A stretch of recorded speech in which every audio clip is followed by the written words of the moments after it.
Bonjour, encore une fois, bienvenue sur Doctrine Apostolique et vraiment durant cette série de diffusion, nous sommes en train de faire l'exploration de la parole de Dieu. Donc dernièrement, nous avions vu comment après que Noé soit sorti de l'arche, Dieu lui a donné une nouvelle ordre. On a vu le chapitre 9 un peu. Pardon, un nouveau début. L'homme a le droit de manger de la viande et le gouvernement humain est l'ordre que Dieu donne maintenant à l'homme de se multiplier et de remplir la terre, de se répandre sur la terre, comme nous l'avons lu dans la version Louis II, de se répandre sur la terre et de se disperser au fait. Et c'était ça l'ordre de Dieu. L'ordre de Dieu impliquait que l'homme, non seulement qu'il se multiplie, mais qu'il ne reste pas confiné en un seul lieu. L'idée de Dieu, c'est que l'homme devait s'éparpiller. Et on va voir, pour voir comment l'homme répond à ce commandement, c'est dans le chapitre 11 qu'on le voit. Mais le chapitre 10 devient comme une espèce de parenthèse, très très instructif. Et je vais juste le brosser rapidement. Le chapitre 10 décrit ou énumère plusieurs fils, en fait 16 petits-fils de Noé dans le chapitre 6. Et il y a une étude très intéressante que vous pouvez trouver sur Internet. On va vous mettre le lien dans les descriptions, juste en dessous de la vidéo.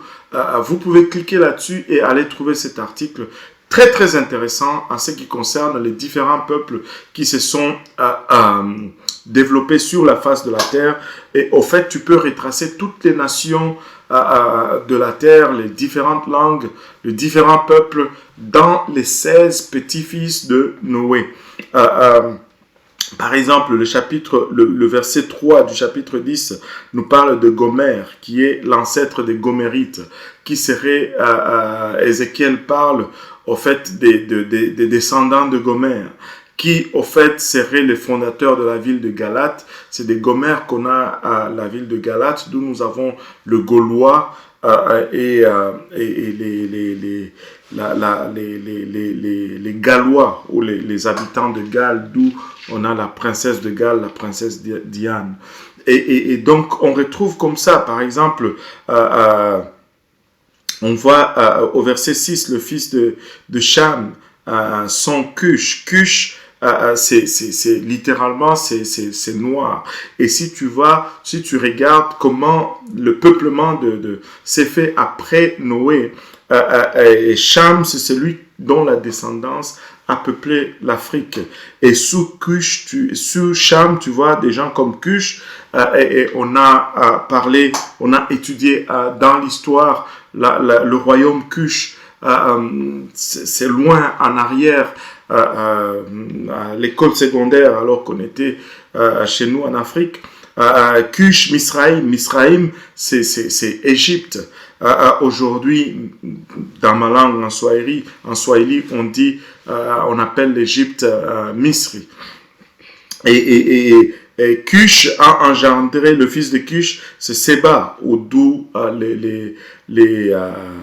la reine de Saba, qui parle de l'Éthiopie. Il y a des gens comme ça que tu sais, des indications comme ça que tu retrouves partout. Et je pense qu'il y avait même, j'en cherche un. Enfin, vous allez lire l'article. Je ne veux pas trop me perdre là-dessus. Et on retrouve tout le peuple. L'article est plus détaillé que ce que je vous donne. On retrouve vraiment tous les peuples, la plupart des peuples, dans les descendants de ces 16 fils, de ces 16 petits-fils de Noé. Très, très, très intéressant. Maintenant, revenons au chapitre 11, là où nous voulions aller aujourd'hui. Donc, le premier verset s'ouvre du chapitre 11 s'ouvre en nous disant ceci. Or, toute la terre avait le même langage et le même mot. Donc, littéralement, les gens parlaient la même langue. Ils sont sortis de l'arche, ils parlaient la même langue. Mais il arriva, au verset 2, qu'étant partis du côté de l'Orient, ils trouvèrent une plaine dans le pays de Shinéar et ils y demeurèrent. Ils se dirent l'un à l'autre, allons, faisons des briques et cuissons-les au feu. Et la brique leur tint lieu de pierre, et le bitume leur tint lieu de mortier. Et ils dirent, écoutez bien ceci, allons, bâtissons-nous une ville et une tour dont le sommet soit dans les cieux, et faisons-nous un nom, de peur que nous ne soyons dispersés sur la face de toute la terre. Dieu leur demande de se disperser sur la face de la terre, mais en défiance à l'ordre de Dieu, on revoit encore l'homme ici en train de dire construisons-nous une tour qui touche jusque le ciel pour que nous ne soyons pas dispersés sur la face de la terre, contrairement à ce que Dieu leur a demandé. Écoutez, l'idée de Dieu n'a jamais été que les gens se confinent ensemble. Aujourd'hui, si tu regardes la population mondiale, nous pouvons comprendre cela. Plus les gens sont confinés, plus la densité est haute, plus la criminalité est haute aussi, et plus la qualité de vie est moindre. Et moins la densité d'une population est faible, et plus la qualité de vie est meilleure et moins de criminalité qu'il y a. C'est tout simplement les choses qu'on observe aujourd'hui en regardant le monde autour de nous. Mais laissez-moi vous dire, Dieu a anticipé cela. Dieu connaît la nature déchue de l'homme. Et il lui dit, dispersez-vous, éparpillez-vous. Mais étrangement, l'homme tend toujours à faire le contraire de ce que Dieu lui demande. Et la Bible nous dit finalement, et l'Éternel descendit pour voir la ville et la tour qu'avait bâtie le Fils de l'homme.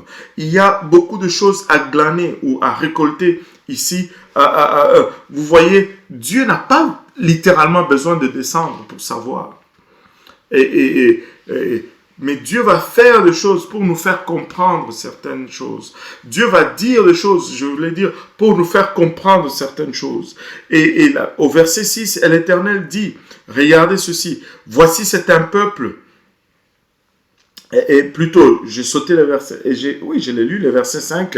Et l'Éternel descendit pour voir la ville et la tour qu'avait bâtie le Fils des hommes. Et l'Éternel dit, voici, c'est un peuple. C'est un seul peuple et ils ont tous le même langage. Et voilà ce qu'ils commencent à faire. Et maintenant, rien ne les empêchera d'exécuter tout ce qu'ils ont projeté. Alors, j'ai toujours posé cette question très souvent quand j'enseigne à un groupe.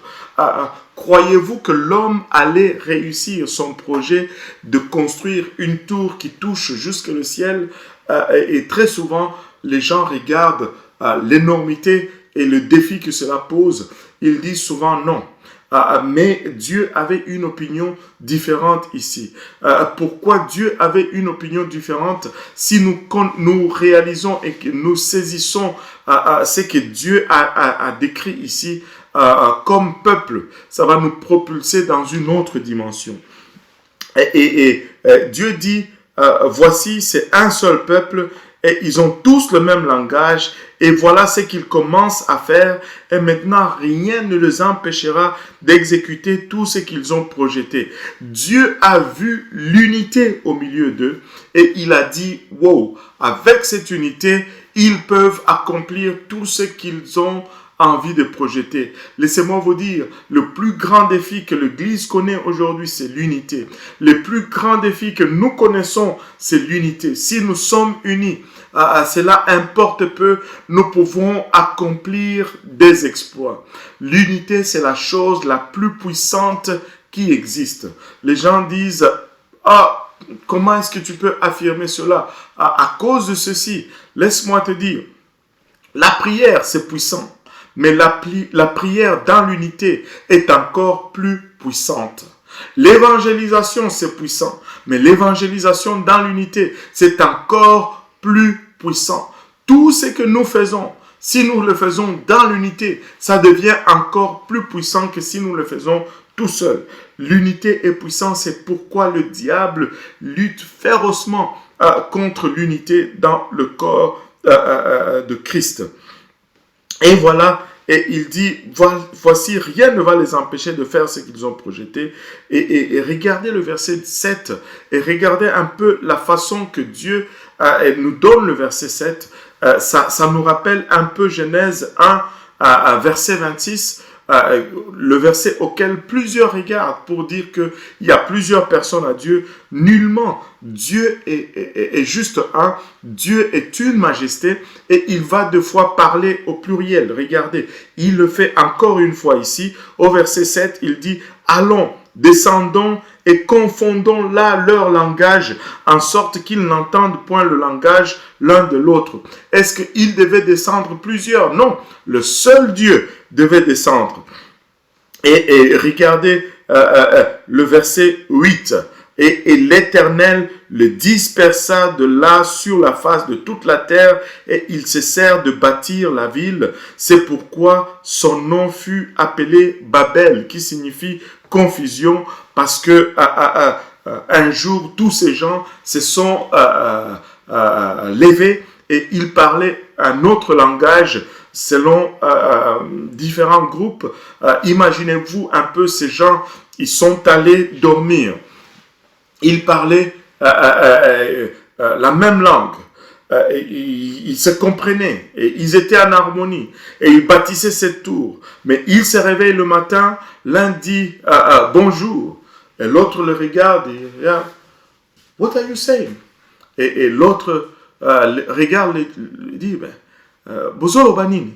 Et l'autre dit mais ni mambo kanitena. Et l'autre dit que passa? Et l'autre dit mais che cosa facete oggi? Et différentes langues et on ne se comprenait pas et de là les gens se sont dispersés et selon ceux qui se comprenaient ont pris une direction et c'est comme ça que cette tour n'a pas pu continuer à être construite. Maintenant, on voit dans la Bible ici que Dieu les disperse et après la Bible nous donne encore une fois une lignée, la descendance de Shem. Et le schéma ici c'est que malgré ce que Dieu essaye de faire avec l'homme, mais l'homme pécheur, l'homme déchu tend continuellement à s'éloigner de Dieu. Dieu a créé l'homme, Adam a péché et le péché s'est accru jusqu'à ce que Dieu a étendu sa main pour travailler avec un homme. Il a travaillé avec un homme pour sauver la race humaine et là, l'homme est sorti de l'arche, l'histoire se répète encore, l'homme déchu tend à faire le mal. Et encore une fois, on voit presque le même schéma se répéter ici. Plusieurs générations nous sont données et Dieu est encore à la recherche de quelqu'un qu'il va utiliser pour venir au secours de l'humanité. Dieu est plein d'amour. Dieu est plein d'amour. Ainsi, si nous voyons cette lignée de Shem, nous parle de Shem qui a engendré Arpachad, Arpachad engendre Shelach, Shelach engendre Héber, ainsi de suite, jusqu'à ce que nous arrivons vers la fin, au verset 27. Voici les descendants de Taré. Taré engendra Abraham, Nacor et Haran. Certains versets vont dire Térak, mais la version Osterval l'appelle Taré. Et Haran mourut en présence de Taré son père au pays de sa naissance à Ur des Chaldéens. Et Abraham et Nacor prirent des femmes. Le nom de la femme d'Abraham était Sarai. Le nom de la femme de Nacor, Milka, fille de Haran, père de Milka et père de Gisca. Mais Sarai était stérile. Elle n'avait point d'enfant. Et Taré prit Abraham son fils et Lot, fils de Haran, son petit-fils, et Sarai, sa belle-fille, femme d'Abraham, son fils, et ils sortirent ensemble d'Ur des Chaldéens pour aller au pays de Canaan. Et ils vinrent jusqu'à Charan, et ils demeurèrent, et les jours de Taré furent de 205 ans, puis Taré mourut à Charan. Donc, ici, dans le chapitre 11, on voit un personnage clé aussi qui est introduit ici, et c'est Abraham.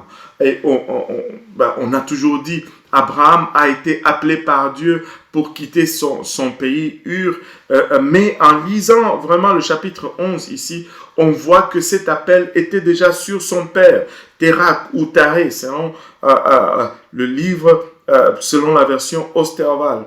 Donc, Térak ou Taré prend Abraham, son fils, et son petit-fils Lot, parce que le père de Lot est déjà décédé.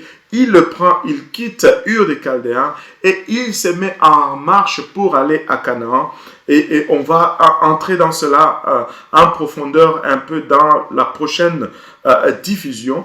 Mais on voit ici que l'appel qu'il y avait sur Abraham avait déjà commencé avec son père. Alléluia. On va s'arrêter là pour aujourd'hui. On voit ce personnage d'Abraham qui est maintenant introduit sur la scène. Dieu étend sa main encore et il cherche encore une personne parmi une génération qui va vers le mal. Il cherche une personne pour travailler avec. Dieu cherche toujours une personne avec qui travailler. Et si tu veux être disponible, Dieu peut t'utiliser toi comme cette personne pour atteindre peut-être un groupe, peut-être une ville, peut-être une nation, peut-être jusqu'au-delà d'une nation. Alléluia. D'ici là, que le Seigneur vous bénisse. On va s'arrêter sur ceci aujourd'hui. Encore une fois, soyez prudents, demeurez dans la prière et que le Seigneur vous bénisse. Au revoir.